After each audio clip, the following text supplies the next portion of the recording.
getting ready to share with you, and we wanted to point you to a couple of things. First, we want to point you in the direction of the passage that we'll be reading from, the red letters that we will be looking at this evening, and that comes from Mark chapter 10, beginning in verse 17. It'll be a very familiar passage to you, it's the rich young ruler. We've got some interesting things, I think, to share with you about that. But Mark 10, verses 17 and following.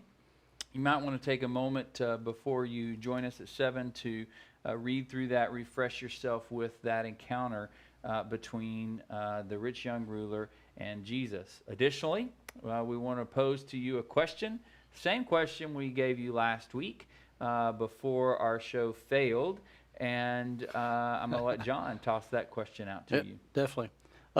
Just a side note, this story that we're going to talk about tonight is important enough that it's listed 3 times in 3 different books. So there you go. It's not one of those just one-offs. This is something that you might want to pay attention to. Anyway, the question for tonight is, what do you have in your world, technology, things, situations, whatever, would it be difficult to live without? Many people would think, if you came from 100 years ago, you'd say we're spoiled.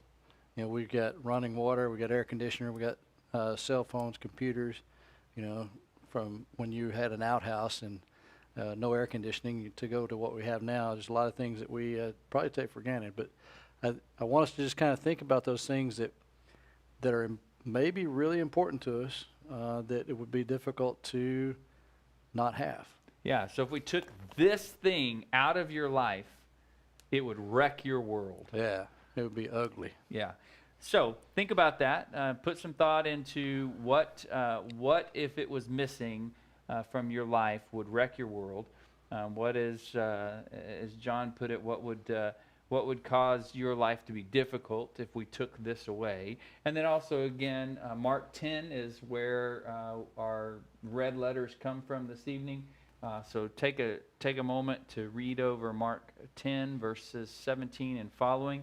If you want to look it up in one of the other Gospels, Matthew or Luke, both record this account as well, I believe. So take a look at those and then join us again at 7 o'clock this evening in just about 45 minutes probably. And we'll spend some time together in our red letter discussions. So pop your popcorn, get your sodas ready, and get ready, and we'll have a little bit of time together, and then hopefully we'll all have a good time.